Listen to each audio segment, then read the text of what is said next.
No, good evening from sacred space at Titania's realm. This is Tanya Aarons coming to you from Brisbane, Australia. It is the 11th of April 2023, 9:24 p.m.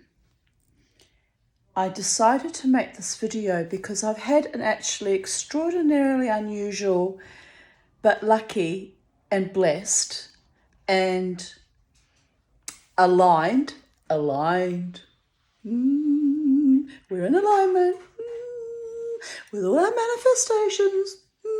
Who's we? Me, myself and I, body, mind and spirit, ruach, neshama and nefesh.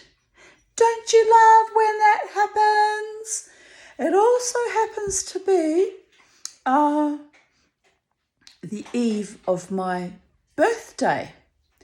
That is my arrival on this planet via cesarean section, because I was from my mother's womb untimely ripped, just like Macduff. And maybe that explains everything about why I am the way I am today, but it's one of the contributing factors. But anyway, all jokes aside, all serious, dark, macabre things aside, I have a few interesting things to tell you about my day. So if you've been watching my maudlin, depressed, change of season from summer to autumn and videos on YouTube and some I've posted on Instagram, you will see that I've been struggling. I've been struggling all year, but let's be honest about it. Let's be real about it, because the psychedelic dreamer, the Tanya, will adhere to her truth, even at her own expense, if it makes it look a little bit, because the truth is the truth and is immutable, people. So here's what happened. I made a video 2 days ago. I was quite depressed, actually. I was feeling quite depressed and maudlin and isolated and alone and abandoned and wah. And then I decided to ride that wave and not overreact, because there are reasons. There are reasons for everything. And then when I found out what the actual reasons were, why I was feeling that way, not unjustifiably, I found out that my dear friends and daughter are going through some pretty unpleasant things at the moment. So I'm riding my wave, my tsunami wave collapse, function collapse wave, and I'm not alone in that.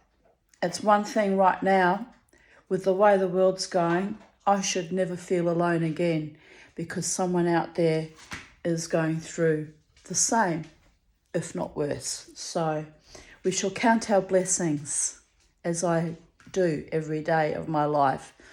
If I had $1 million for every blessing account I counted, I'd be a multi-billionaire by now. But sarcasm aside, I believe in positivity, not spiritual bypassing positivity where you're just completely blind to reality, because that's not healthy, people. But I believe in gratitude and, if not forgiveness, then how can I put it? I'm not good with forgiveness, but reconciliations, conciliatory adjustments to realities that were not of my choosing.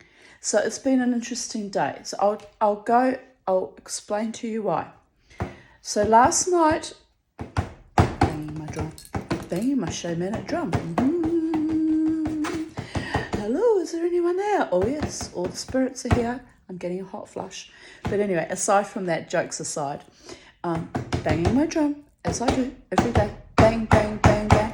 Can you hear me? Am I the only one left in the known multiverse? So, no. There are people on my wavelength who appreciate me for my truth, and I know that. So last night I made a video about having to sell my Living Dead dolls, my Living Dead Zombie Apocalypse dolls, Series 23. And I had never taken them out of the box because I bought them as an investment with my meagre inheritance. An inheritance I had to fight like a wild animal for, to the point of suicide, literally to the point of suicide, for 2.5 years. It was ghastly what I was put through. It was the most evil, corrupt, ghastly shit. There's no other word to describe it. But anyway, the Tanya, being the Tanya, had to ride through that morass of evil for 2.5 years. And out of that, she got her car and her 2 front teeth. Oh, what I want for Christmas is a 2 front teeth. Well, for Hanukkah, for Hanukkah. And I did actually get them just after Hanukkah in 2012. January 2013, I got these choppers done. So there is that. But I digress. So I made this video feeling a little bit distraught in a way about having to sell my dolls, which I have had up on Marketplace for well over a month.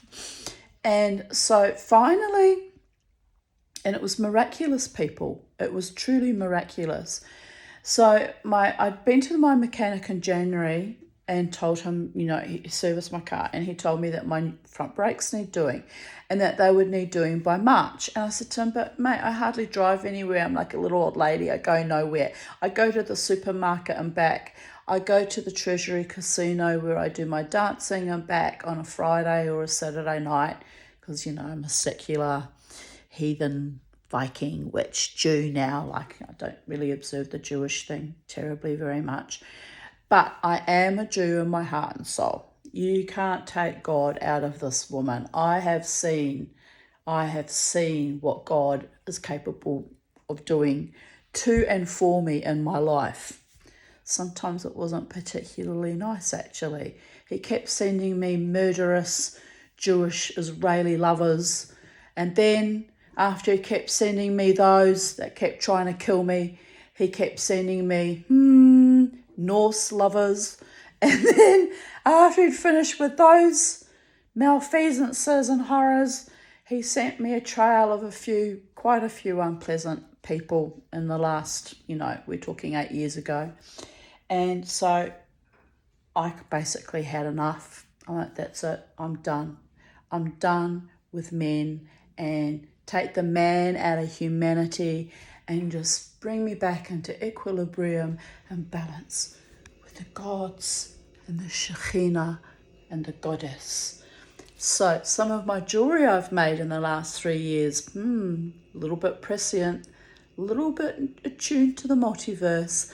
I was indeed unconsciously making goddesses, or maybe consciously. But anyway, it was a bit weird. And then I had a period last year of making serpents bracelets when I melted down because I was in a fit of pique trying to make Yoda, and I ran out of silver. And in a fit of pique and absolute driven obsession and despair, I melted down this beautiful serpent. We actually looked more like the dragon in Neverending Story.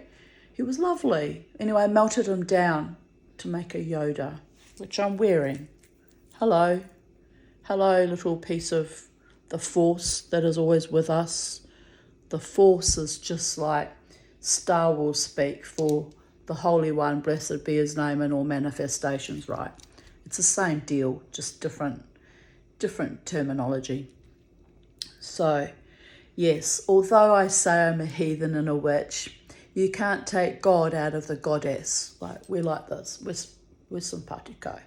And yes, I'm an earthy spirit stuck in a fat hobbit mortal body with chronic, arthritis and chronic fatigue and complex PTSD from a prejudicial childhood.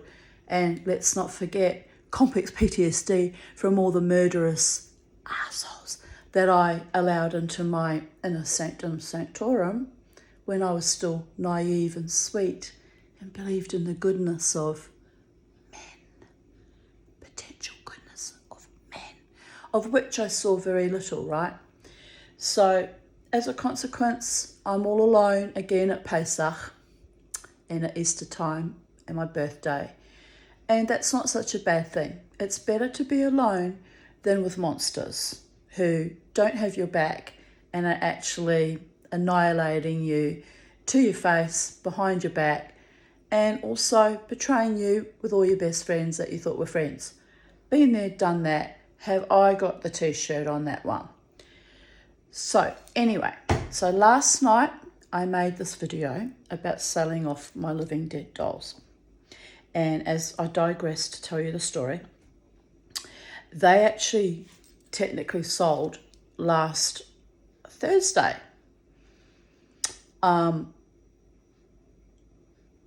So I realised that my mechanic was right about my car because it started doing weird shuddering things and the brakes weren't quite grabbing.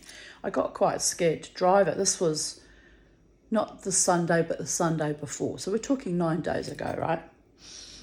10 days ago. So anyway, so I parked up the car and I stopped using it and I started relying on public transport, which is fine because I don't really go anywhere. So then it came about on Saturday that I ran out of dog food. Now I had two options: take the bus down to Kuparu Square and go to Coles there, or Aldi, and buy food for the dog and lug it back home on the bus.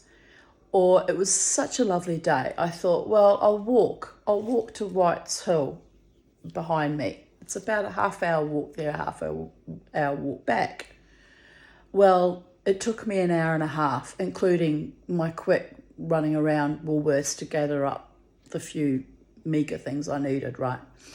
So I don't know why it took me an hour and a half to walk there and walk back, but I know it was harder going uphill.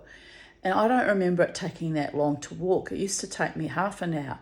But my lungs are pretty jiggered now, you know. You can factor in industrial injuries with all the power I cut, and then that terrible illness I had last year where I nearly died again. You know, I was like, so my lungs are not great. So, well, Tanya, just be patient with yourself. So I hobbled, and my dog had the best time because for him that was a really long walk. So I hobbled along behind my dog, who was like, in doggy heaven, I'm in heaven, pishing on every bush and every tree. So maybe that's why it took me longer to walk, all the pit stops. But anyway, we walked, him and I, to Whites Hill Reserve, to Whites Hill behind me, through the forest. It's a pleasant walk and it was a lovely day, but it was hard going. And then I realised, oh, dear goddess, I really need to fix the car. But I wasn't too concerned because some lovely lady had messaged me on Thursday, it was before Good Friday, and she said, I had my dolls up for sale on Facebook Marketplace. Well, selling things on Facebook Marketplace is extremely violating, and they all want something for nothing, and they're usually extremely rude. And I've had some weird, bizarre experiences in recent months trying to sell things off on there. So anyway, I was kind of dreading it. But anyway, so I reposted them up, my dolls. And this lady said, oh, are they still available? And I said, oh, yes, they are. They're available. And she said, oh, great. She said, look, I'm not a time waster. She's probably seen on one of my ads that I've got, I don't want any time wasters. I cannot abide time wasters. So anyway, and I said, oh, okay, that's lovely to hear. And she said, I'm going away for Easter, but I will pick the dolls up on Tuesday morning. Here's my phone number. She gave me her mobile number. And I'm genuine and I really, really want them. I'm thinking, this is a miracle, people, because I literally ran out of money completely and I was like freaking the hell out what I'm going to do about my car. And although I was freaking out and eating my own liver, I wasn't too worried because I knew I had, I get an advance twice a year from the government on my pension. So all right, I'm due for an advance in a few weeks and I can float myself along that way. Literally floating like Flotsam and Jetsam on the sinking Titanic of Titania's realm. It gets a bit scary sometimes, people. You know, I don't have a husband to support me because I don't want any homicidal murderers and rapists sharing my bed and stabbing me to my face and my back. So I do have trust issues after what I've been put through. And I don't have a lot of family, and I've only got a few close friends. So it is, you know, I'm on my own in this crazy verkachte world, and it gets a bit scary. I'll be honest with you. You know, it's triggering what I've had to endure in my life, and I'm still enduring. So forget about, you know, the worries about like basic survival in a time of like breakdown of modern society. I got triggers that date back to early infancy, like hell. It's a bit ridiculous what I've had to endure. But you know what?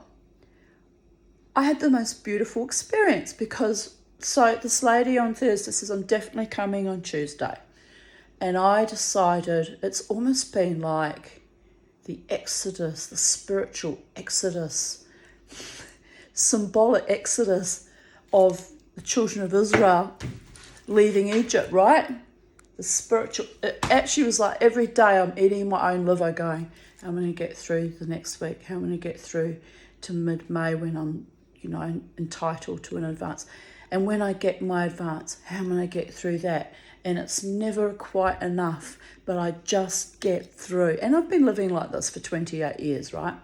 Longer, because my husband was stingy with me. But, you know, look, comparatively, I was wealthy in those days. We owned our own home, so there was that. And, all right, I got screwed out of everything, and that's awful, but that's life. You know, 20 plus years of therapy, I can go, that's life. But anyway, but this video isn't about whinging about my level of poverty and distress. This video is about the magical, beautiful things that happen. So on my long walk to Whites Hill and back on Saturday, I was saying things to myself. You can do it. You're a strong, vibrant, powerful warrior goddess, and you can walk to the shops and back. You can survive anything. Look at all the people that tried to kill you in your lifetime. And here you are, still alive at almost 58 years of age. You are a living, breathing miracle. And this is like pep talks to myself, right? Because actually I'm hobbling all the way, gasping for air, not knowing, you know, feeling like the walk was going to take forever. And at one point, because, you know, Aussie men are creepy and you get larrikins, going past the sporting field down there, I forget the name of it, but sporting field's behind me, some dude in this big four-wheel drive, as I'm hobbling along with my doggy, my very excited, happy doggy, waggling his tail with joy, but I'm hobbling along behind him, trudging like I'm going through a desert and I'm never going to get any mana and it's all over a Red Rover. Some smart aleck going past in his fancy white four-wheel drive yelled out, how lovely! I don't know if he said how lovely or if he yelled out lovey. But anyway, whatever it was, I just went, I suppose my dog, delighting in his experiential awareness, trekking to the supermarket and back was kind of lovely. So I decided to look on the bright side of things and look at the man as being, you know, a bit inappropriate and flirtatious. But it was, I suppose you could look at it. It was kind of sweet, right? So anyway, so I battled on the last couple of days, and today is Tuesday, the 11th of April. So today, true to her word, and this was quite wonderful, people, because I had so many people on Facebook Marketplace play games, not turn up, try and beat you down to almost nothing when you're already selling things cheap, which is just degrading and humiliating and zombie apocalyptic, disgraceful behaviour. But, you know, that's what we're dealing with now. But anyway, this lovely woman arrived at 9 o'clock with, must have been her son or a younger man or a friend. And I was still in bed, right? I didn't set an alarm because I didn't know what time she was coming. But she said she would text me to say she was arriving. And she had indeed texted me. I didn't get the text till after. Anyway, at the front gate, I hear someone yell out, hello. And I'm like, oh dear goddess, here I am lying in bed in my nightie. And so I looked at I got up and I looked at the microwave. Oh, it's 9 o'clock. It's not an unreasonable hour to turn up. Anyway, and the lady had messaged. She was decent human being. And it does my heart good to meet decent human beings, especially on Facebook Marketplace. So anyway, so I call out, hello, and she's standing at my gate and she's scared to enter because at my front gate, I have a sign on my front gate that says, sacred space, right? No proselytizers. That means people trying to convert you to their religion. No trespassers and no psychic vampires.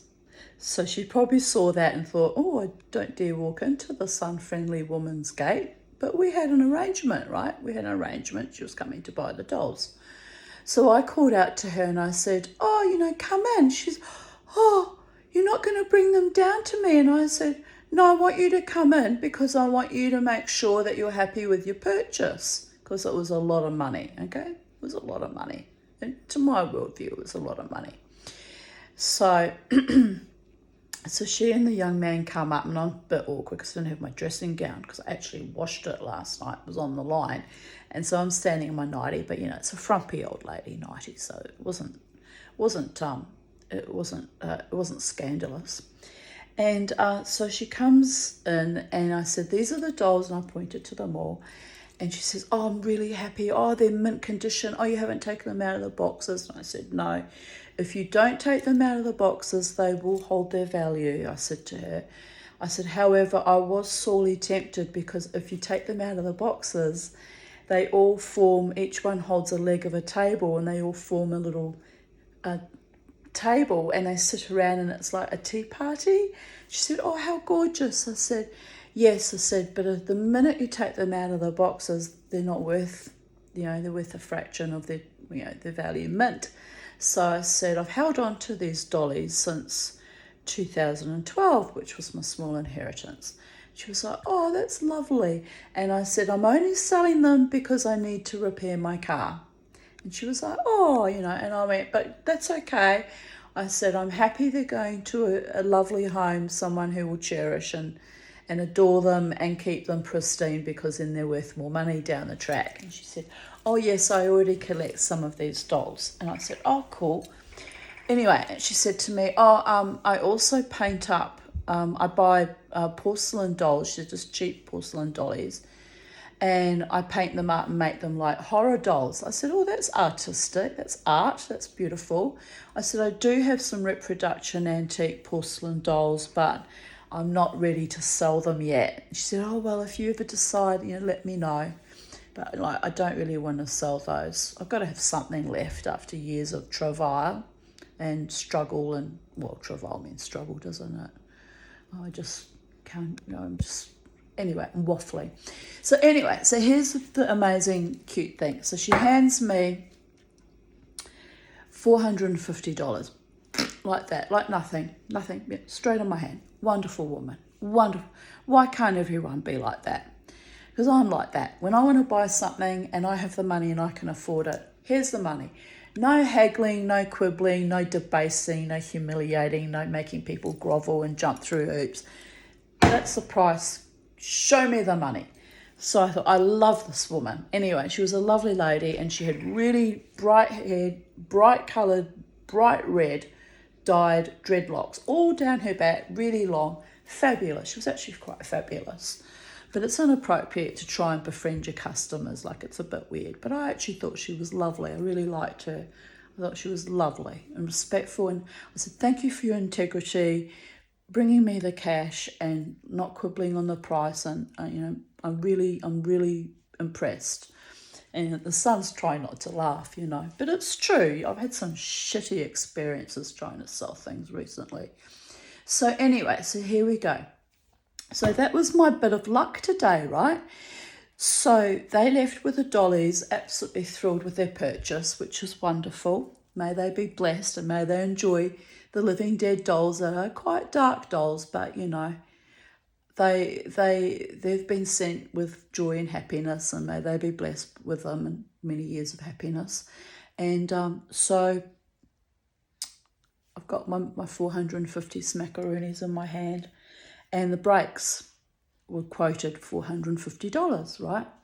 So I'm sitting there almost shaking because the money comes in one hand and I knew immediately it's going to go out in the other.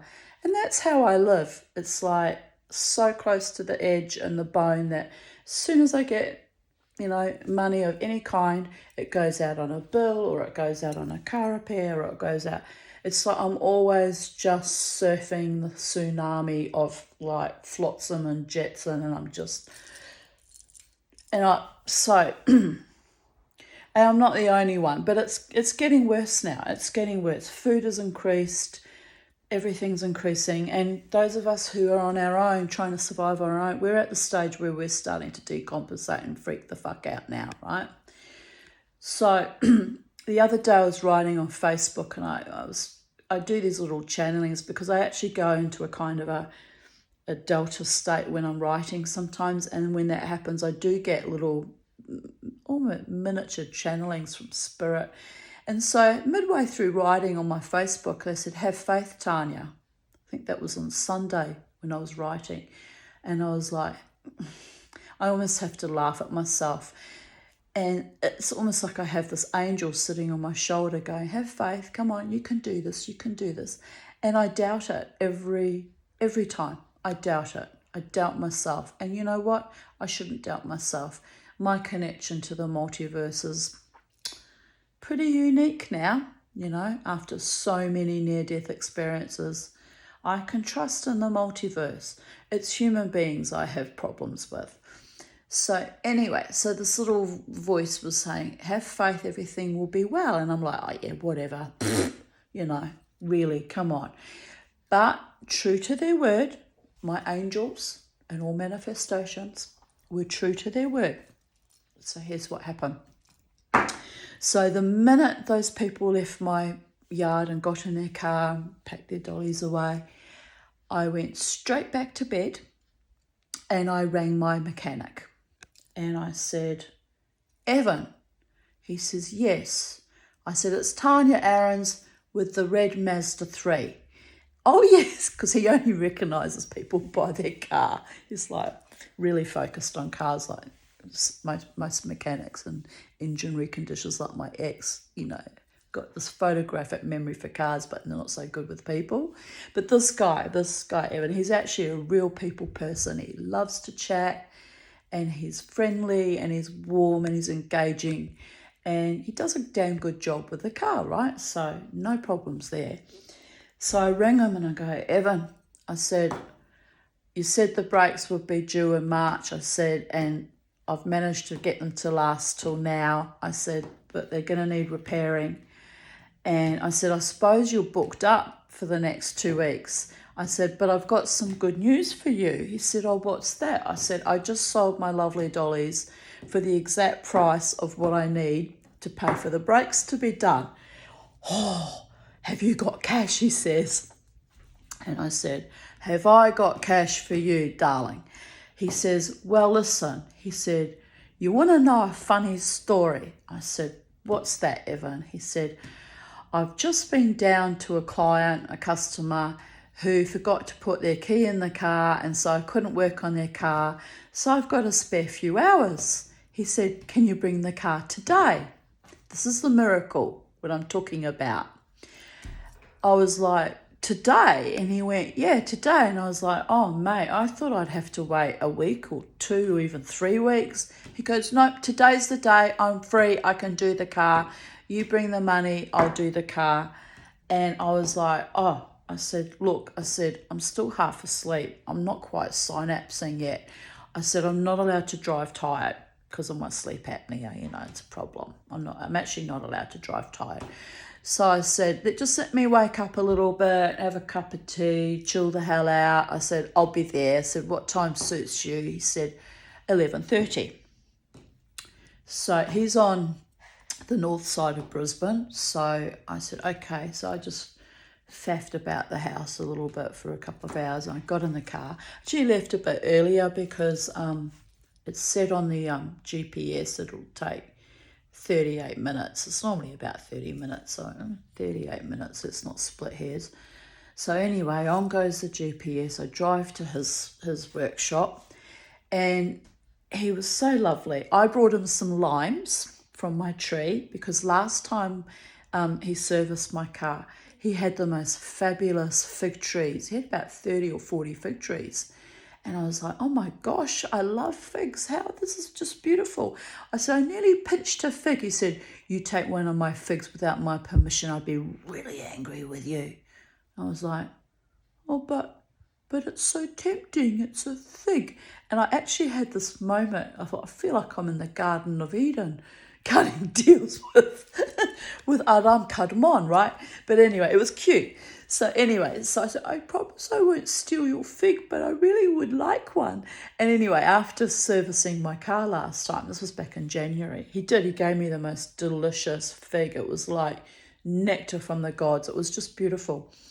So anyway, I arrived today with, 8 or 10 limes I brought from my tree. He said, oh, what are the limes for? Are they for tequila? I said, oh, tequila would be quite nice right now. I said, but I'm a Jack Daniels girl. He said, oh, that'd be right.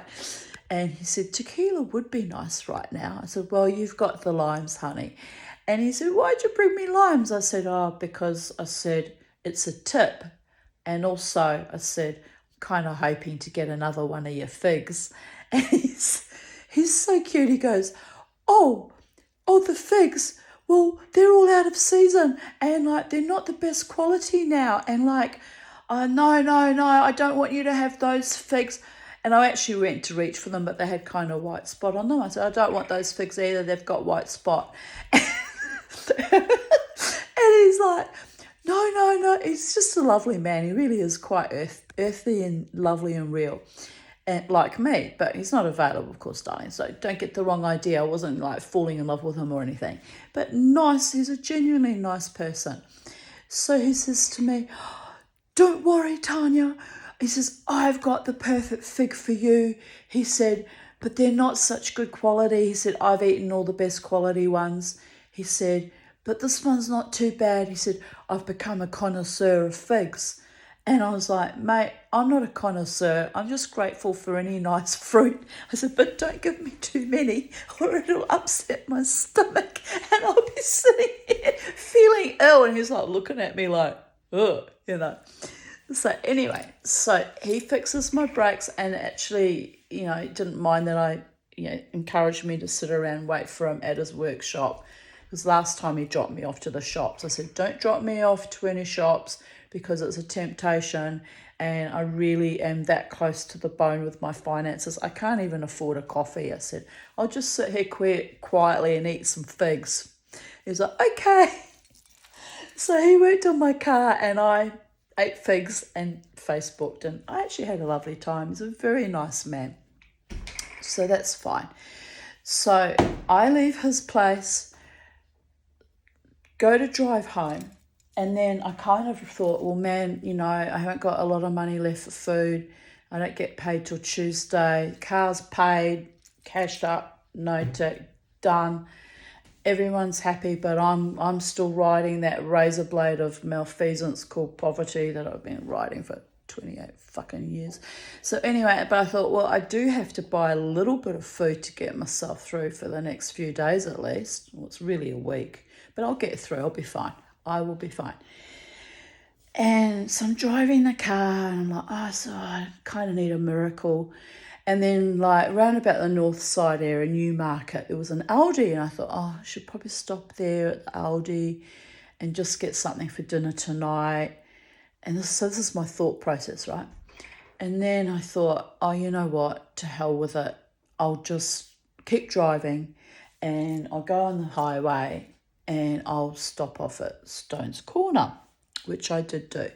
So I stop off at Stones Corner, I go to the Aldi there, just bought like the bare minimum, what I absolutely need because I was worried about money. And then because it's nearly my birthday tomorrow, I thought, I'm going to have lunch. So I sat and I bought like just a cheap lunch, like $10.90 it cost.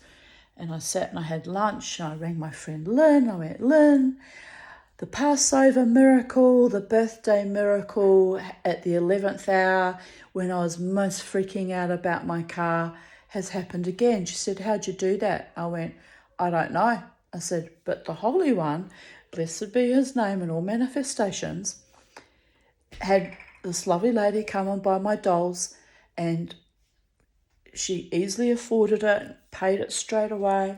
I said, so the miracle, Lynn, I said, was my mechanic had a spot for me. So I've been to the mechanic, the car's fixed, everything's safe and perfect in my world, in perfect alignment. Lynn goes, oh my God, she goes, I've been stressing out so much about you too. Because she does, she fusses over me like a mother to the point where she almost drives herself insane, and I have to kind of rein her back in and go, wait a minute, this isn't actually your problem. You need to relax. I'll handle my shit. Don't get involved in my nightmare. Let's just roll back a little bit. And this is like, we've had this long, wonderful friendship now for, nearly 38 years. No, that's not right. I came in 88. I keep saying 38 years. It's mad.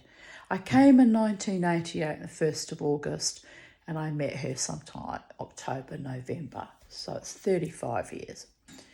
But anyway, so she's a wonderful friend to me, and I'm grateful for all my beautiful friends, by the way. So anyway, I get off the phone, take my few little tidbits of groceries, get back in my car, drive home, right? Thinking that's the end of my, my lovely, miraculous day in perfect alignment, people. Anyway, uncharacteristically, I got out of my car and I walked up the right-hand side. Like that time when I made that video a few months ago when there was a massive big carpet snake going up the right side of my house? Well, I did that, and I was actually looking every direction for the snake because I thought I very rarely walk up the right-hand side when I come home. I usually go straight up the front steps or round the back on the other left-hand side. So I thought, why am I going to the right-hand side? And I thought, oh, well, so I'm looking for snakes, no snakes. But it was like I was looking for something unconsciously. It was weird, really weird. So anyway, I go around to the back of my back door, and I come up the steps and I see this pizza box. And as soon as I saw the box, I thought, that's a Shmura Matzah box. The Chabad house, Chabad Brisbane, every Passover used to regularly deliver to me, but I've been persona non grata for some time, really, because I'm a lapsed Jew, and I've just let it all, especially over the COVID issue, I was incensed. So I just let it all go, and I've been very, very angry with my own community, not just over that issue, but over, the inability to deal with the murderous boyfriends to start with wasn't very pleasant 20 years ago. But anywho, so I see this box, and I knew immediately what it was. But wrapped up in a piece of paper that said pharmacist with a pharmacist's signature was this little gift, sweet little gift, right? So I unwrapped the paper and I'm like, oh, someone has given me a sterling silver napkin holder. So whoever delivered the Shmura Matzah, this is Shmura Matzah paper. People who aren't Jewish, you have no idea what I'm talking about. Okay, it says, it's showing up in reverse. Handmade Shmura Matzah for the Seder, Chabad Brisbane. Wish you a happy and kosher Pesach, chabadbrisbane.com. And in Hebrew at the top it says, Chag Pesach Sameach, which means happy Passover. So, the Tanya, being the Tanya, sees this, and if you open up the box, it has handmade, hand-baked, blessed by the rabbis who made it. They grind the flour and they supervise it all, and it's all, this is really Shmura matzah is more holy than ordinary matzah you buy in the supermarket, right? Because it's made from scratch, and even the wheat that's used in it is blessed, and it's super, super kosher, and it's super, super special. And look, matzah, people, taste just like cardboard. It's not my favourite thing, quite frankly. But it's not the point. The point is it's super special shmura matzah, which I haven't had delivered to me for quite some years. And, that's okay. I'm okay. I forgive. I understand, So, but I see this matzah, and I see that it's come from Chabad House. And this little gift that came with it. And whoever dropped it off at my back door here, I don't know who it was, didn't leave a note to say, hey, it's me. This is a gift for you. Happy birthday for tomorrow. Because clearly it's someone who knows me and knows it's my birthday tomorrow. I'm assuming they knew it was my birthday. Or they go on my Instagram and Facebook and they see me constantly, showing my little jewellery projects that I'm making from sterling silver that I melt down, like Yoda, because the force is with me in more ways than one, darling. It's getting a bit spiritual and magical and lovely. And sometimes it's a bit weird, but look, the force is with us. Anyway, so this lovely person has gifted me this, knowing that I'll probably melt it down and transmute it into a lovely piece of jewellery. So it gets even weirder. Inside the Shmura Matzah box was this booklet. And of course, I know who Chabad House is run by. It's run by our local Rabbi Jaffe, right? Who I haven't actually spoken to in about 5 or 6 years.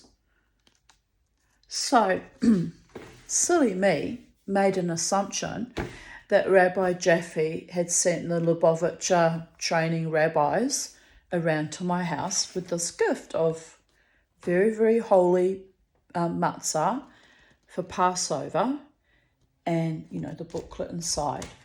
And then whoever it was knows that I am working with sterling silver, or they wouldn't have given me this gift, right?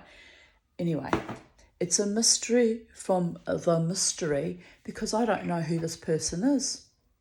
I've been trying to work it out all afternoon and evening. It's driven me a little bit mad, quite frankly. And that whoever sees this video that gave me the gift will be chuckling to themselves, because they know how my mind works. I'll be like, grinding gears, trying to work it out. And it's a lovely thing, and I wanted to thank them. So, because manners are the hallmark of civilization, quoted Orson Welles when he was 3 years old, when a doctor made a house visit to his home. I think he had measles or diphtheria or some awful disease that they expected him to die of, actually. And when the doctor handed him a glass of water for some medicine or something, he took a sip and he handed the glass back. He said, "Oh, thank you, doctor." And the doctor commented to this little boy, "Oh, you have such beautiful manners, Orson." And this little boy, who was already a genius at the age of 3, replied, "Well, of course, doctor. Manners are the hallmark of civilization." And the doctor turned to his mother and said, "The child is a genius, like his vocabulary and his context." And the mother was like, "Oh yes, he already reads, by the way." Anyway, it was a delightful story. But I stand by that. Manners are the hallmark of the civilization. I'm even polite to Siri because I worry about AI takeovers.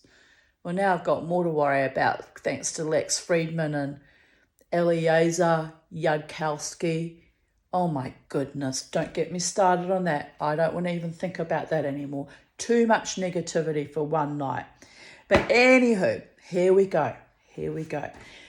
So I've been trying to work out what delightful earth angel came to my back door and dropped off the Shmura Matzah, because I didn't have a Seder, because I'm the lonely Jew and I'm the heathen and the witch. This is how they talk about me, behind my back.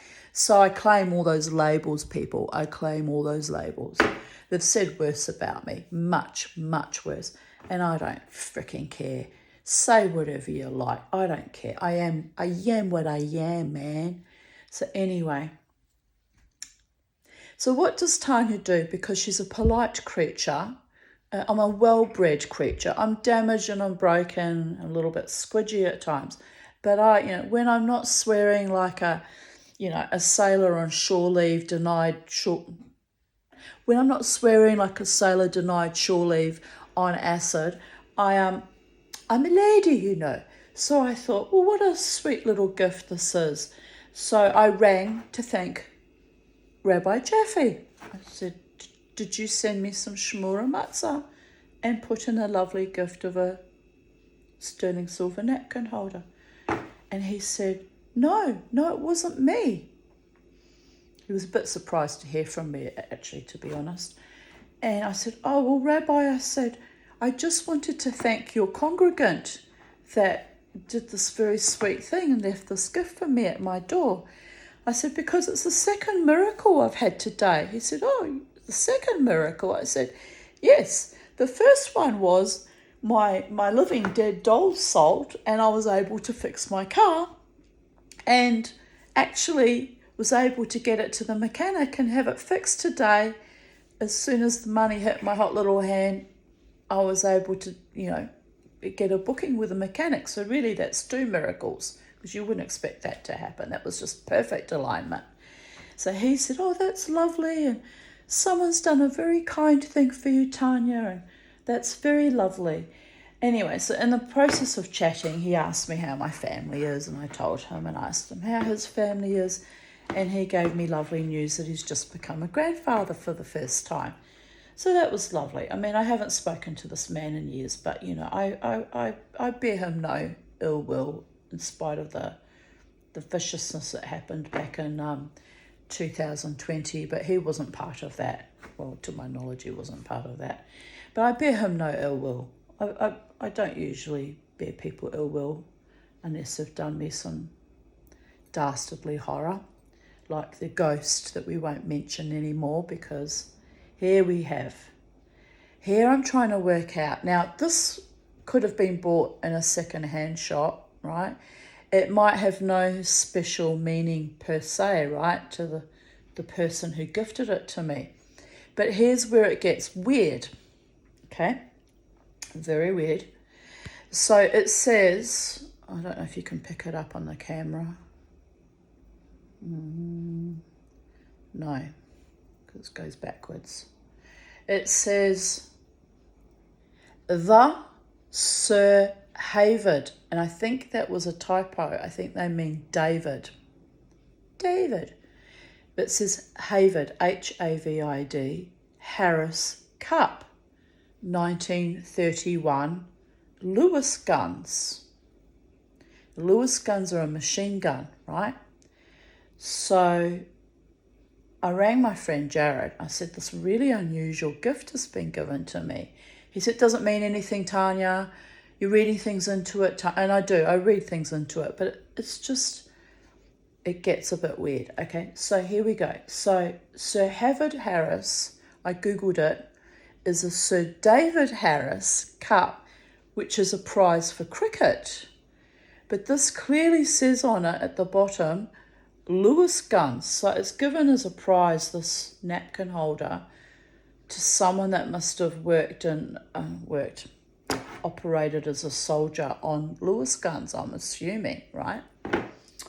So I Googled Sir David Harris and it came up. And by the way, I live on Diamond Street. So the synchronicities are falling thick and fast. Now, that might not be, a deliberate little dig from whoever gave this to me. It might just be a synchronicity.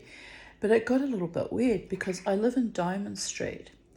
And Sir David Harris is a South African born in London, England.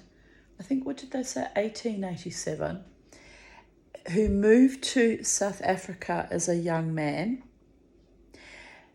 and basically founded De Beers in South Africa, the diamond mines. Jared laughed his ass off and said, you've got a gift from the blood diamonds. I said, shut up, Jared. I live on Diamond Street and there's quite enough blood sports happening here already. I said, also the Lewis guns. I went, don't get me started with my machine gun wit. Anyway, I just had to laugh because there were layers and layers and layers that we could unpack over this sweet little gift that someone's probably given to me quite innocently. May or may not know the history of Sir David Harris.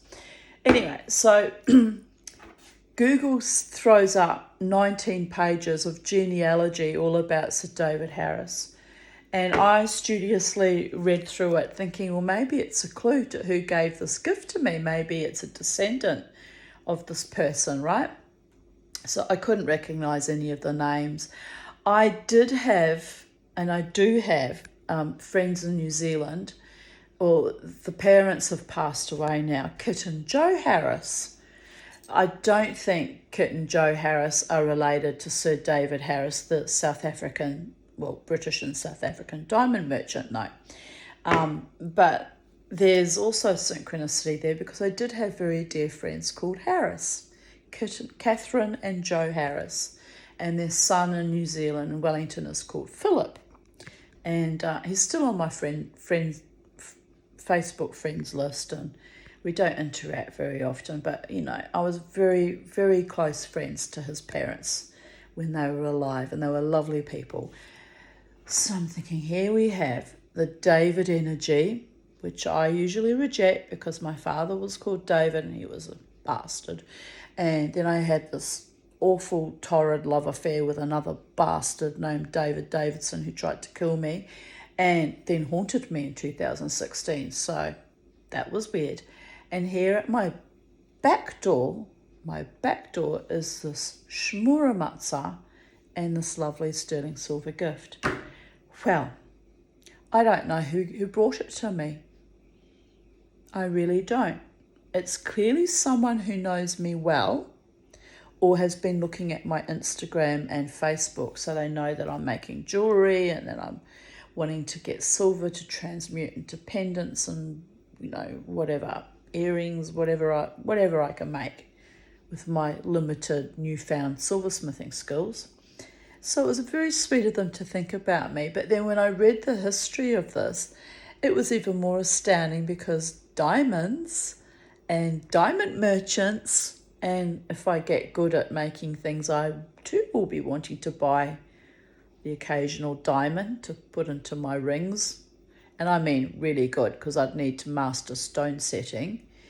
But I thought, what a sweet little inspiration to tell me, we're watching you. We know what you're doing. We know whether you've been good or naughty. We've seen you fetching all over Facebook and Instagram about what a loser you are. And we just want to inspire you that you're not a loser, because here's a gift from us that we know you will melt down and make into something else. But you know, honestly, it's so sweet. I don't know if I want to melt it down. Oh, but I will. I'll get frenzied and obsessed over some project and it'll get melted down.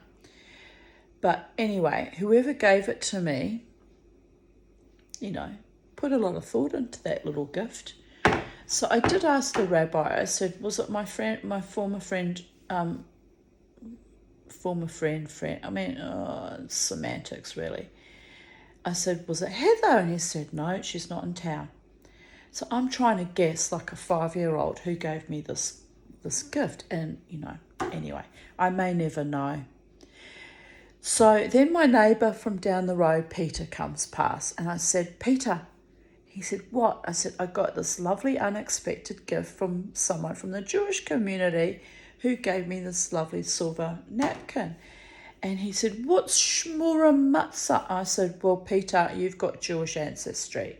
So you need to try the Shmura Matzah because I need to share the magic and the blessing and the spirituality and the joy. He's like, really? Oh, it does taste awful, people. I mean, not just the Shmura Matzah, but all matzah taste awful. It just tastes sort of like cracker bread, but it's got no real flavour to it.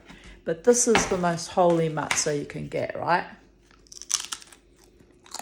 And it's still very fresh. So it's not as awful as it could be, because there's nothing worse than stale matzah, trust me on that one. So anyway, so I give it to Peter to try, and he goes, it's very nice. I can taste it's all handmade. I can taste the grains in it. And he's fussing over it, right, very sweetly. I don't think he's ever had shmura matzah in his life before, because he was raised Salvation Army. God has forgive them all. But we've got a lot of hidden Jews throughout the world, right? Because the Holocaust made people afraid to be Jewish, and I'm the only idiot that stands out in public and screams, "I'm a Jew and a heathen and a witch, and I don't care. You'll just love me anyway, and fuck off, everyone." I actually said that to the rabbi when I rang him. I said, Rabbi, I am a heathen and a witch. And I said, it's very weird that someone brings me silver. He starts laughing. He said, it was someone very kind to you, Tanya. I said, no, you don't understand, Rabbi. I said, there's the old saying with the old gypsy woman, you should cross her palm with silver. And I said, I feel like someone's wanted to cross my palm with silver, but I haven't got a fortune to tell them. Anyway, it was quite funny. He even giggled at that. It is bizarre. My life is so bizarre, people. It really is quite bizarre. But, what can I do? I was born this way. I'm shamanic. I'm shamaniac.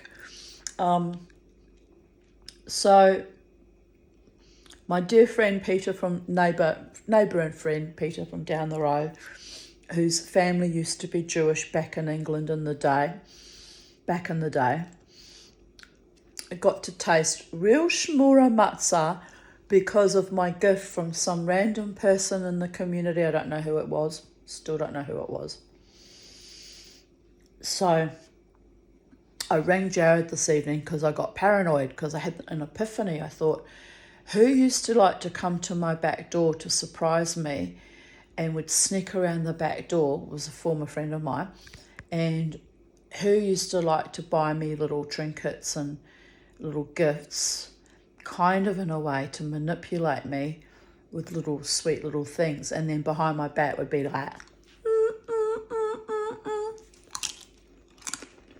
So it occurred to me that it might be that particular person. So I had a little freak out, and I rang Jared and I went, Jared, do you think it's this person? He went, no, Tanya. And I went, well, they know where I live and they can get shmura matzah. So,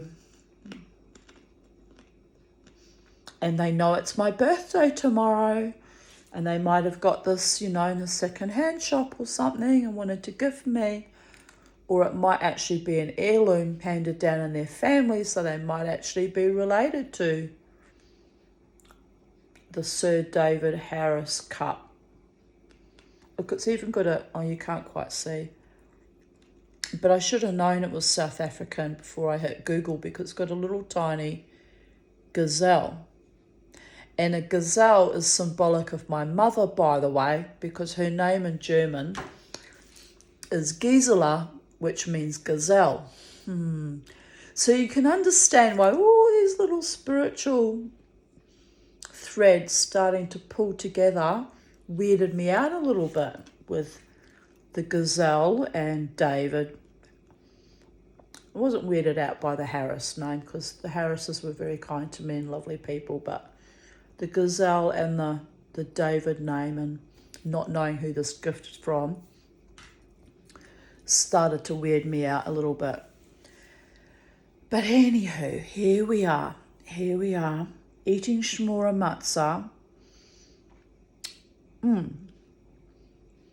feeling perfectly aligned. One of my prayers that I put out about 3-4 years ago, probably more than that, before COVID came actually, the last time things were on relative speaking terms with a former lover of mine, I prayed for perfect alignment. When I prayed for perfect alignment, I meant for him to get his shit together and realise that I'm a fabulous, wonderful woman and that he's finally capable of loving me. Yes, I am that broken and nuts and damaged. That's why I'm still in therapy after 20 years, people. So, anyway, that perfect alignment with that particular entity, human entity, creature, never came to pass because he decided to play vicious games with an ex-friend of mine. And, you know, you can only stab me in the heart so many times, and eventually even I just go, I'm done.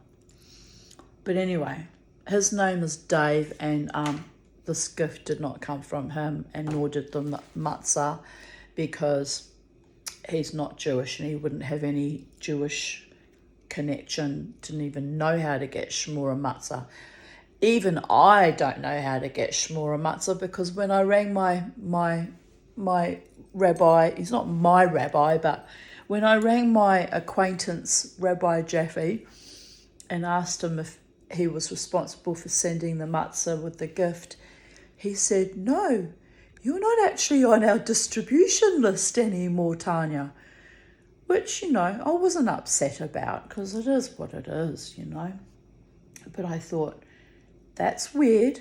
If I'm not on his distribution list, then someone got delivered the shmura matzah and thought that they should give it to me because, for whatever reason, it was important to them that I got some real matzah and got to pretend being Jewish a bit longer. My friend and neighbour Peter down the road upset me. Oh, he upset me terribly a few weeks ago. He introduced me to a friend of his, and he said, this is Tanya. She likes to pretend she's Jewish. Wow. I'm not religious. I have not observed Passover apart from this lovely gift of shmura matzah. But if you dare to tell me that I am not a Jew anymore, or I'm not Jewish enough anymore, or I'm an imposter, I go into Viking warrior goddess mode. So I was like, and his friend goes, oh, what? You mean she thinks she's Jewish? And I'm just like, this is how I know, right? Even though I'm not, you know, I'm not religious in the classic sense, but I know my neshama still belongs to the Holy One, and Yoda knows all about the Force, and my neshama, crazy as it may be, distorted and twisted and broken and brutalized, raped and tortured and almost murdered so many times, my neshama, my soul, still identifies as Jewish. Isn't that weird? It's totally weird. But anyway, as I said to my rabbi today, see, I did it again. My rabbi. He's not my rabbi. He's a Chabad Lubavitch ultra-Orthodox rabbi who doesn't recognize me as a Jew. And yet I keep saying my rabbi. I must, hang on.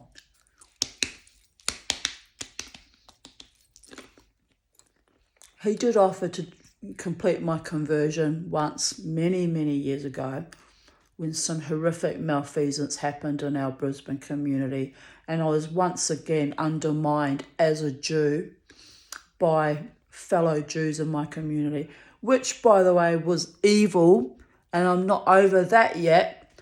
But however, this wonderful man, Rabbi Jaffe, who I spoke to today, at that point in time, did offer to remedy that wrong, and was decent to me, which is why I suppose when I say my rabbi, I should say my friend, the rabbi.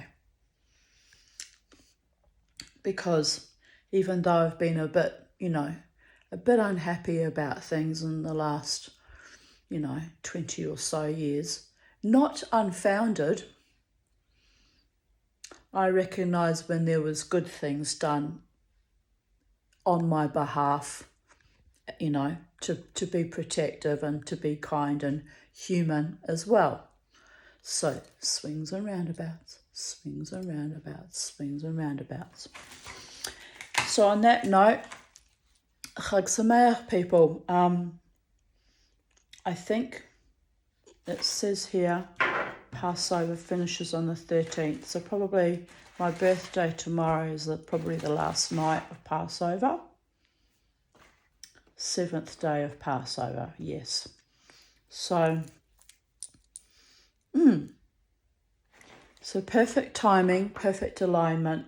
I put out a prayer yesterday on YouTube, quite brazenly, to the archangels and to the Holy One, asking for more than enough money so that I'm not constantly in like bare survival mode, struggling my tuchus off, not knowing how I'm going to feed myself. And I'm not asking for money from anyone, people. I'm asking the gods. But however it manifests, right? And this was my answer to my prayer last night. Some random person, I don't even know who they are or were, and gifting me with silver. So we could die laughing about this because it's a little bit bizarre. But this is how one should know. As much as I have strayed from my Jewish traditional path, when once I used to proudly wear a tallit and lead services, by the way, and, as much as I have strayed, the Holy One in all manifestations hears my prayers. Delivered me not just any matzah, but shmura matzah and a chunk of silver, which is representative of wealth, right? So sei gesund, blessed be, never fuck with the Tanya. When I put my prayers out, and I have decades and decades of real lived experience and heinous and life-threatening traumas to back up my prayers, because I am a shaman. I finally accepted it in recent weeks only. I am a shaman of sorts. Don't ask me to heal you though. You'll probably get sworn at and slapped several times and kicked up the tuchus. I have an unusual way of healing people. I heal them with the truth, which is not always that palatable. But I realised this evening, which is the purpose of this video. Last night I asked the archangels to support me in my quest to thrive and to get through these evil dark times and to have more than just barely enough. And this was my gift arriving literally out of the blue today, totally unexpected. And I don't even know, potentially it may even be from this former friend who's an enemy of mine now.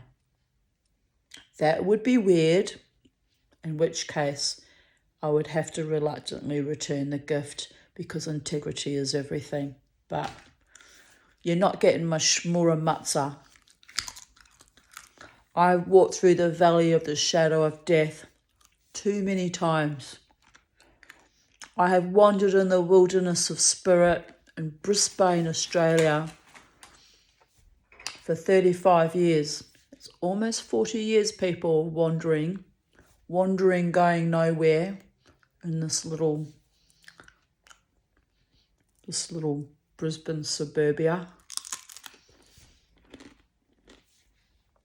But the Holy One has gifted me back my car, fully rectified and remedied.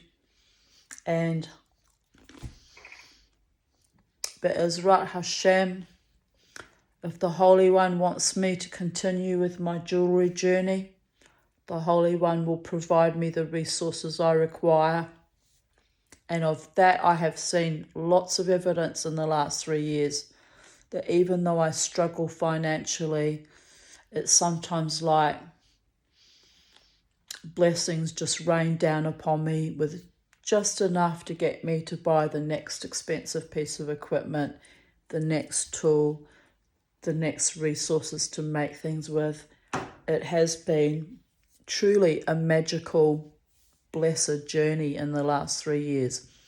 And as my psychiatrist pointed out, in the last 3 years of this COVID regime, well, it's 4 now, isn't it, really?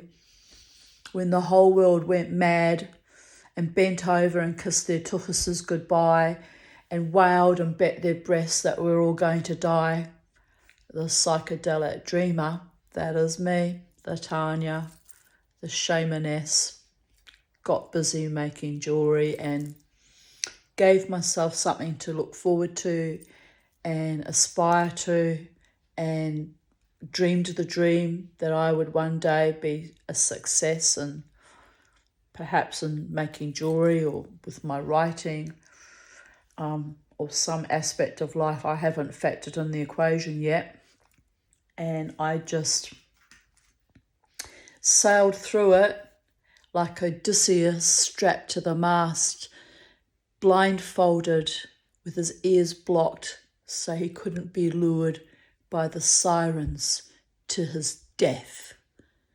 And, well, I'm probably not as noble as Odysseus, but I did sally forth and soldier forth and hold true to my faith in my spirit and in the Holy One in all manifestations. So there you go. That's my story. I hope you enjoyed that. I've enjoyed the matzah and the gift, although it did have a slight bit of horseradishy type twist when I thought, what if it was someone that's just trying to push my buttons and doesn't actually have good intentions after all? But we'll push that. We'll just, like the old-fashioned typewriters of old, where you had to go ding and slide the whole carriage across. Bing! We'll just push that negativity and malfeasance aside and let us hope and pray that it came from a place of good-heartedness and benevolence and sweetness, so I can enjoy something for once without that horrible feeling of, are they trying to lure me into a false sense of, sweetness and kindness, only to chop my head off with the sword of Damocles somewhere down the track, like certain people used to do. But anyway, it is what it is. Blessed be from sacred space at Titania's realm, the ancient ones, the holy ones, the invisible entities of benevolence are answering my prayers on a daily basis. And I'm grateful that that lovely woman bought those dolls today, even though I was sad to have to part with them. They're just things. And the car is just a thing, but it's a useful thing to have because it means I can, have my little dancing, my little wild dancing on Friday or Saturday nights, but usually on a Friday night because I'm a heathen, And my Oneg Shabbat. But what else can I do? Sit here alone in my house every weekend, be religious, davening, praying for a husband, not knowing that if the husband comes, he's worthy of me. I'm not going to play those games. We lived like that for too long. Not doing that ever again. So the heathen Tanya goes dancing and lets out all his stress and ancient tribal traumas and has a jolly old time and then goes home and recovers. So there is that. And I can still do that without my car because I could have taken a Nightlink bus, but being, Easter holidays this weekend, it was closed on Good Friday and I could have gone on Saturday, but I actually worried about would I get stuck without money and no way to get home, which was a bit scary. And also after walking for an hour and a half that day, my bones ached, my feet ached, my ankles ached, my shin bones ached. Ezekiel connected them dry bones and every bone in my body ached. So no dancing happened this weekend. But there was another form of dancing. It was the dance of prayer, of faith, and of magic that was beautifully answered today in the most profound way. Here's a chunk of silver, Tanya. Here's your matzah that we acknowledge that you're still a Jew, even if the rabbis don't. Ho-hum. And life goes on. Life goes on, my beautiful ones. Life, l'chaim, will always go on. Good night. Blessed be from the Tanya.